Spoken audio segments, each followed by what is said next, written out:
Bonjour famille, c'est encore votre serviteur Sami Fashion. Je suis venu ce matin pour parler, pour qu'ensemble on essaye d'analyser, réfléchir sur un sujet, si quelque chose qui se passe dans ce pays et que moi je trouve bizarre. Voilà, vous savez, ici quand je viens toujours parler des sujets bizarres avec de ces Français rocambolesques. Voilà, il s'agit du sujet de la mendicité. Oui, du sujet de la mendicité. Parce que je pense que, et je crois que, dans la loi ivoirienne, dans notre loi, la mendicité est un délit. La mendicité est condamnable par notre loi. Et les lois, à ce que je sache, c'est le peuple qui vote les lois à travers les députés. Puisque les députés sont élus grâce à la population, grâce au peuple. Et que les députés qui siègent à l'Assemblée nationale, ils sont là-bas et ils parlent au nom du peuple. Donc je pense que lorsque les députés votent les lois, prennent des lois, ça sous-entend que c'est la population qui ont voté et qui ont pris cette loi. Et lorsque les députés acceptent et signent le décret pour dire que cette loi est appliquée, automatiquement ça veut dire que c'est la population qui a accepté, qui a signé ces lois. Donc, si la mendicité est un délit, ça veut dire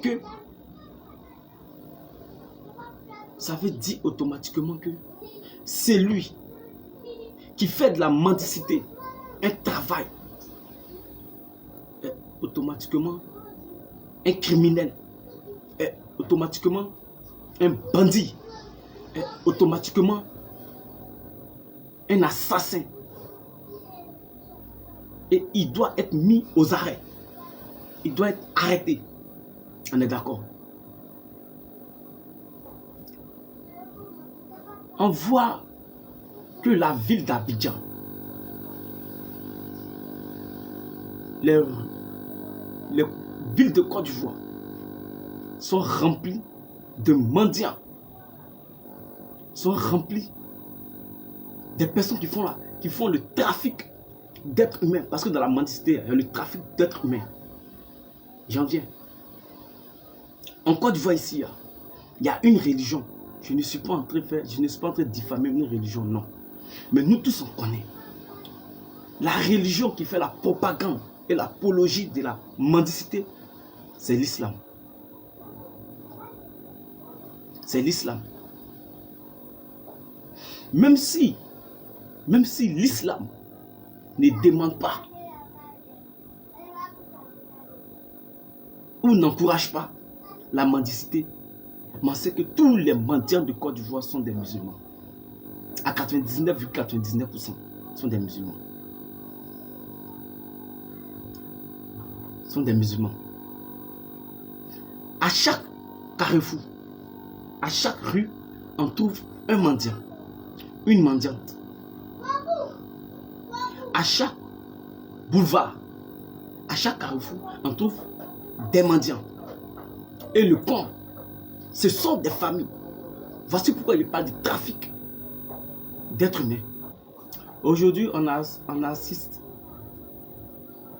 à un groupe de mendiants, un style de mendiants, où ces femmes vont dans des rues avec des enfants. Des enfants. Soit de 1 an, des 0, de 3 ans, de 4 ans, de 5 ans. Elles sont assises à chaque point de carrefour. À chaque point de carrefour. Avec ses enfants en train de mendier. En train de mendier. Il y a ce premier groupe-là. Et il y a un autre groupe où les mères sont assises sur le trottoir et elles envoient les enfants sur la voie, sur la route, là où les véhicules passent. Elles envoient les enfants là-bas. Et lorsque les feux sont rouges, ces enfants-là vont taper les vides là et ils demandent de l'argent. Pendant ce temps, les mères sont assis sur le trottoir, à l'abri des véhicules qui peuvent les écraser. Elles envoient les enfants là, dans les rues. Souvent, tu passes, tu es en route en train de passer. Tu vois, il y a un enfant qui vient t'interpeller, attrape ton banc, l'argent. Aujourd'hui, ces enfants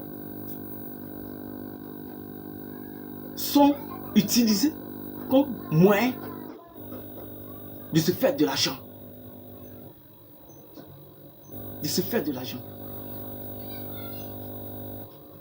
Voici pourquoi je parle du trafic d'êtres humains. Et il y a des pays, qui sont spécialisés en mendicité. Ça, c'est un réseau. C'est un réseau. Ces personnes-là viennent de la frontière en Côte d'Ivoire et les pays limitrophes, Mali, Burkina, Niger, le pays même le pays même qui fait de ce crime-là un métier, c'est le Niger. Il y a des Nigériens, de toute façon, il y a des personnes, il y a des passeurs qui envoient des gens en Libye, en Tunisie, en Espagne. En Côte d'Ivoire, il y a des Nigériens, sont des passeurs, il y a des Ivoiriens, mais c'est les travail. Ils font venir des mendiants du Niger, du Mali, du Burkina, pour venir spécialement mendier en Côte d'Ivoire. Et quand tu viens, quand tu commences à mendier, à un certain moment, l'argent qu'ils sont dépensés sur toi, là, quand tu finis de les rembourser, le reste que tu gagnes, c'est pour toi-même. Et cela, c'est grave. Cela est grave. On ne peut plus accepter que en 2024, dans notre pays, la mendicité soit quelque chose de normal. On ne peut plus accepter qu'en 2024, en Côte d'Ivoire, ici, là, à chaque coin de rue, on trouve des mendiants. Ces mendiants-là, vous voyez ces personnes sales, assis à chaque coin de rue, là. Je vous dis, ça peut être des personnes, ça peut être des djihadistes, ça peut être des djihadistes, ça peut être des terroristes. Vous ne savez pas, ça peut être des espions. Parce que ces personnes ont accès à tout. Ils rentrent partout, dans tous les coups. Ils sont partout. À chaque coin de rue. Ils se font passer comme des personnes inutiles. Ça peut être des espions. Des pays peuvent les envoyer comme espions pour venir espionner notre pays.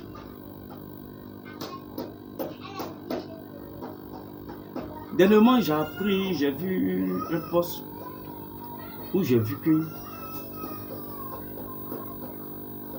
à partir de, il y a une date là où la mendicité, où les mendiants seront traqués en Côte d'Ivoire, seront arrêtés. Si cela est vrai, je félicite le gouvernement et je les encourage à appliquer cette loi-là, à ramasser tous ces mendiants-là. Faites un peu comme le Sénégal. Hein? Le Sénégal, là, Macky Sall a ramassé ces personnes-là, les a mis d'un Boeing, d'un avion, les a déversés chez eux.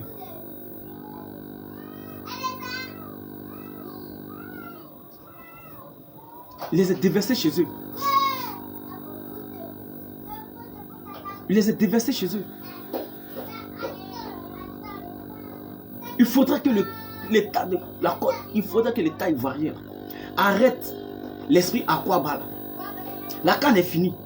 On doit commencer à penser ivoirien d'abord.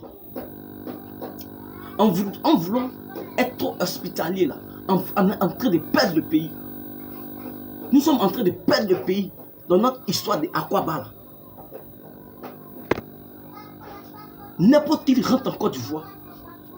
Aujourd'hui, la Côte d'Ivoire, le pays où pouvoir accéder est tellement facile. C'est pourquoi n'importe qui vient en Côte d'Ivoire et fait ce qu'il veut. L'esprit aquabal, c'est bon. Mais le temps de aquabal est fini. Il faudrait qu'on tamise. Il faudrait qu'on mette de l'ordre dans tous ces désordres-là. Il faudrait qu'on mette de l'ordre dans tous ces désordres-là. Oui, il faudrait qu'on mette de l'ordre dans tous ces désordres-là. On met de l'ordre dans tous ces désordres-là. Hein? Dernièrement, il y a une année, on a vu, les djihadistes ont frappé à Bassam, tué en dehors des familles. Ils sont disparus dans la nature. On ne sait même pas c'est qui. Communiquer, on dit qu'ils sont attrapés d'autres, on dit qu'ils sont abattus d'autres. Bon, on accepte comme ça. Les mendiants, 99% des mendiants sont des Nigériens. Des Nigériens. On n'interdit pas, on n'empêche pas les pays frontaliers de venir se chercher en Côte d'Ivoire. Mais il faudrait que, désormais, les pays frontaliers sachent qu'en Côte d'Ivoire, on ne vient plus pour mendier. Un mendiant est considéré comme un vendeur de drogue. Un mendiant est considéré comme un trafiquant d'organes humains. Un mendiant est considéré comme un braqueur. Un mendiant est considéré comme un microbe. Un mendiant est considéré comme un hors-la-loi. Donc, les présidents, les chefs d'État de ces pays frontaliers-là, parlez à vos ressortissants. La Côte d'Ivoire n'est pas une ONG. La Côte d'Ivoire n'est pas une ONG. La Côte d'Ivoire n'est pas l'ONU. Nous ne sommes pas l'ONU. On accepte de vous accueillir. Mais on n'accepte pas que vous venez semer les désordres dans notre pays. Allez mendier du moins au Mali. Allez mendier au Burkina. Restez dans votre pays là pour mendier. Ce n'est pas de la xénophobie. Je parle d'un fait bien précis. Nous sommes fatigués. Les Ivoiriens sont fatigués de voir les mendiants partout dans les rues. Les vendredis, même on n'en parle pas. Dans le moment où il y a eu à demander à un frère musulman, mais pourquoi en islam? Pourquoi la mendicité est autorisée? Si vous me voyez faire cette vidéo, avant de faire cette j'avais voulu faire cette vidéo il y a longtemps, mais j'ai dit avant de faire cette vidéo, je dirais d'abord, j'avais voulu faire cette vidéo il y a longtemps, mais j'ai dit d'abord, avant de faire cette vidéo, j'ai décidé d'abord de mener des enquêtes. J'ai demandé à un frère musulman, j'ai dit, pourquoi la mendicité est autorisée en islam? Il dit jamais que la mendicité n'est pas autorisée en islam, que la mendicité est condamnée en islam. En islam, c'est permis, c'est autorisé de faire, d'apporter son aide à quelqu'un qui est dans les besoins. Mais faire de cela un métier est condamné en islam. Il dit, dans ce cas, même vous-même en islam, vous ne permettez pas la mendicité. Donc c'est comme ces personnes qui viennent au nom de l'islam mendier là. Ce sont des criminels. Ce sont des bandits qui salissent l'image de votre religion. Donc, je me suis dit, en faisant cette vidéo, à quelque part, c'est comme j'essaye de blanchir l'image de votre religion. Parce que aujourd'hui, tout le monde pense que en islam, c'est autorisé de mendier. Donc, il faudrait que vous-même, les musulmans aussi, et les imams, là, vous essayez de sensibiliser votre gars, là. Votre gars qui tombe partout, à vendredi, en train de mendier partout. Là. Sensibilisez-les. Parce que c'est pas bien. Ils prennent des enfants pour mettre dans la rue. Il y a des femmes même qui sont fortes. Je vous le dis, il y a des femmes qui sont fortes d'autres femmes. Donne-moi ton enfant, je vais aller mendier. Il y a des femmes qui louent des enfants pour aller mendier. Je vous le jure. Il y a des femmes qui louent des enfants pour aller mendier. Donc, ce que j'aimerais dire, la solution que j'aimerais donner à notre autorités, à notre force de l'ordre. Lorsque vous prenez une femme avec un enfant en train de mendier, prenez l'enfant. Et après enquête, si vous constatez que l'enfant ne l'appartient pas, la femme, elle doit être mise aux arrêts. Elle devrait être inculpée pour trafic d'êtres humains.